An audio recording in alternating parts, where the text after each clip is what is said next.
Kesempatan yang baik pada hari ini tanggal 14 Februari 2017. Inilah ending daripada perjalanan panjang saya selama 8 tahun, 2 tahun di tahanan, 6 tahun di lembaga pemasyarakatan. Pagi ini saya mendatangi Baris Krim Polri dalam rangka melaporkan. Saya melaporkan dan Pak Andi Samsudin juga melaporkan. Jadi masing-masing melaporkan apa yang kami rasakan ketika 8 tahun yang lalu. Apa yang saya laporkan adalah adanya persangkaan palsu yang sering media sebut rekayasa terhadap kasus saya, sehingga mengakibatkan saya terhukum. Itu melanggar pasal 318 KUHP, Yunto 417. 417 itu adalah masalah perbuatan penguasa, pejabat yang ditunjuk dalam hal ini yang menghilangkan baju korban.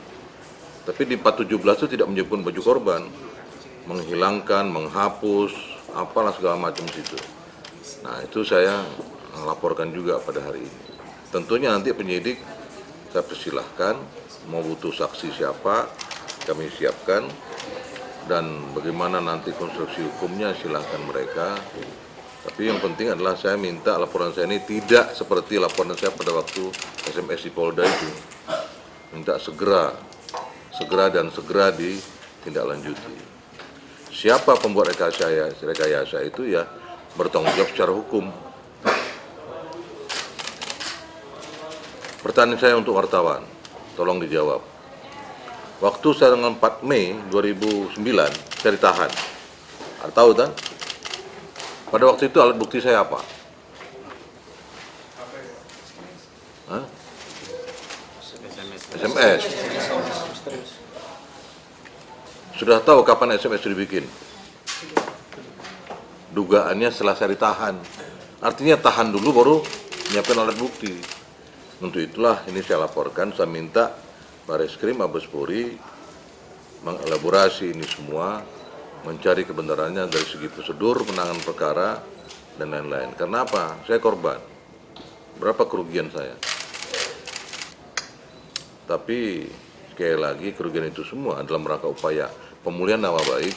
Saya minta aparat kepolisian serius menangani ini. Dan siapapun yang terlibat saya minta pertanggungjawabannya. Untuk itulah maka pada hari ini saya ingin menyampaikan, setelah saya renungkan tadi malam, saya merenung ini kilas balik bahwa sejak kecil saya diajari kejujuran oleh orang tua saya. Untuk itulah maka saya mohon kepada Bapak Susilo Bambang Yudhoyono jujur. Beliau tahu perkara saya ini. Untuk itu beliau jujur cerita apa yang beliau alami dan apa yang beliau perbuat. Beliau perintahkan siapa untuk merekayasa dan mengkriminalisasi Antasari. Beliau cerita. Saya mohon pada hari ini kepada beliau. Dan apa yang beliau lakukan, beliau perintahkan siapa dan siapa melakukan apa. Dan siapa melakukan apa itu, ya ini yang saya laporkan pagi ini Baris Krim. Tapi beliau memerintahkan siapa, saya minta Pak SBY jujur. Terbukalah kepada publik. Terbukalah pada kita semua. Saya sudah ngalamin penjara 8 tahun. Kaitan Pak SBY dengan SMS itu seperti apa, Pak? Baik, perkaranya. Masalah bagaimana? Dia bilang perintah segera. Antasari ini segera diproses. Nah, perintah segeranya bisa saja ditindaklanjuti dengan cara membuat SMS itu kan. Tapi bukan SBY yang membuat SMS, bukan. Tapi inisiator untuk saya yang jadi dikriminalisasi itu dari situ. Pak, dari situnya maksudnya apa, Pak? Artinya Pak SBY yang Bapak duga bahwa melakukan kriminalisasi terhadap Bapak itu atau bagaimana? Iya. Apa ada kaitannya dengan oleh Tuhan? Loh, saya nggak tahu, yang tahu kan mereka sendiri. Kenapa saya katakan gitu? Berapa waktu yang lalu saya sampaikan bahwa ada orang malam-malam ke rumah saya. Gitu? Nah, orang itu siapa? Mohon maaf Mas, Saya lihat label baju Anda, saya mohon maaf. Orang itulah Haritanu Sudibyo. Haritanu. Nah, beliau diutus oleh Cekias waktu itu. Siapa di Cekias? Nah, datang ke rumah saya minta supaya saya jangan menahan oleh Pohan. Itu ya. Nah, karena saya bawa misi Pak, saya diperintah di sana untuk nemui Bapak. Saya bilang tidak bisa, KPK ini sudah ada SOP-nya, tersangka, tahan. Waduh Pak, katanya, saya mohon betul lah, karena bagaimanapun nanti ya keselamatan Bapak, bagaimana katanya gitu kan. Waktu malam itu, saya bilang saya ini sudah memilih memilih profesi penegak hukum kok, resiko apapun saya terima. Dan saya selalu ngomong hari ini, Pak, itu percakapan. Ada kaitan Agus tidak? Agus Harimurti Yudhoyono mengatas generasi tentang kriminalisasi. saya belum selesai bicara. Diam dulu. Selesai saya bicara hari ini, besok saya mati, saya siap kok. Allahu Akbar. Tidak peduli. Ya, nah itu tolong catat itu. Pak Antasari. Untuk apa waktu itu yang dia menyuruh Haritanu, lengkapnya apa itu? Haritanu Sudibyo. Nah, itu. Datang ke rumah saya malam-malam sebagai ketua KPK. Nah, apakah masih bisa kita katakan bahwa tadi Anda sebut siapa tuh? Siapa? SBY tidak intervensi perkara. Ini bukti untuk tidak menahan oleh Pohan. Tapi saya tidak bisa. Terus katakan sama petinggi penegak hukum, Antasari liar,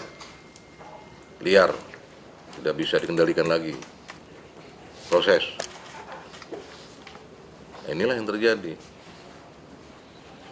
Pak, untuk mendetailkan Pak, pertemuan Bapak dengan Pak Haritanu itu kapan atau bulan apa gitu? Itu sekitar, saya ditahan bulan apa ya? Mei ya? Bulan Mei. Sekitar Maret 2009. 2 bulan berarti Pak ya? Ya kurang lebih. Karena dekat sekali sih jarak pertemuan itu dengan saya penahanan itu. Pada waktu itu saya sedang pull data IT KPU. Saya pikir dia datang mau menjelaskan, mau menanya tentang IT KPU. Tiba-tiba saya buat misi Pak. Misi apa saya bilang? Saya sambil canda kok.